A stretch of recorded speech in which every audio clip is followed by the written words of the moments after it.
திருக்குறள் அறத்துப்பால் கடவுள் வாழ்த்து. அகர முதல எழுத்தெல்லாம் ஆதிபகவன் முதற்றே உலகு. எழுத்துக்கள் எல்லாம் அகரத்தை அடிப்படையாகக் கொண்டிருக்கின்றன. அதுபோல் உலகம் கடவுளை அடிப்படையாகக் கொண்டிருக்கின்றது.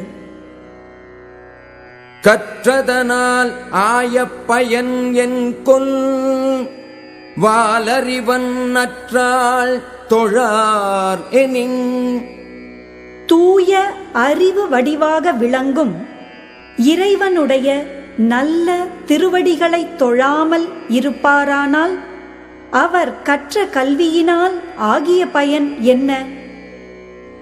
மலர்மிசை ஏகினான் மானடி சேர்ந்தார் நிலமிசை நீடு வாழ்வார்.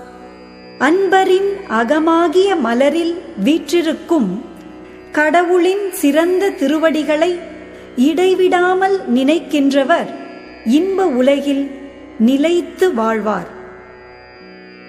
வேண்டுதல் வேண்டாமை இலான் அடி சேர்ந்தார்க்கு யாண்டும் இடும்பை இல.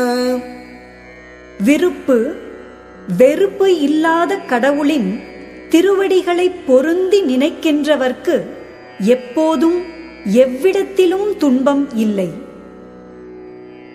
இருள் சேர் இருவினையும் சேரா இறைவன் பொருள் சேர் புகழ் புரிந்தார் மாட்டு. கடவுளின் உண்மை புகழை விரும்பி அன்பு செலுத்துகின்றவரிடம் அறியாமையால் விளையும் இருவகை வினையும் சேர்வதில்லை. பொறிவாயில் ஐந்து அவித்தான் பொய்தீர் ஒழுக்க நெறி நின்றார் நீடு வாழ்வார். ஐம்பொறி வாயிலாகப் பிறக்கும் வேட்கைகளை அவித்த இறைவனுடைய பொய்யற்ற ஒழுக்க நெறியில் நின்றவர் நிலை பெற்ற நல்வாழ்க்கை வாழ்வர். தனக்கு உவமை இல்லாதான் தாள் சேர்ந்தார்க்கு அல்லால் மனக்கவலை மாற்றல் அரிது. தனக்கு ஒப்புமை இல்லாத தலைவனுடைய திருவடிகளை பொருந்தி நினைக்கின்றவர்க்கு அல்லாமல் மற்றவர்க்கு மனக்கவலையை மாற்ற முடியாது.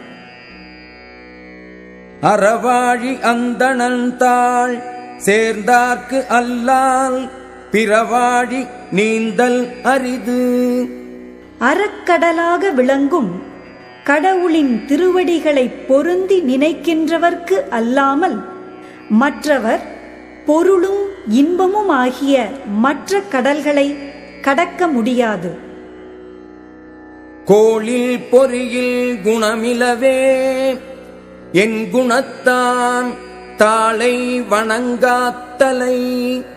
கேட்காத செவி பார்க்காத கண் முதலியன போல் என் குணங்களை உடைய கடவுளின் திருவடிகளை வணங்காதவரின் தலைகள் பயனற்றவைகளாம். பிறவிப் பெருங்கடல் நீந்துவர் நீந்தார் இறைவன் அடி சேராதார். இறைவனுடைய திருவடிகளை பொருந்தி நினைக்கின்றவர் பிறவியாகிய பெரிய கடலை கடக்க முடியும், மற்றவர் கடக்க முடியாது.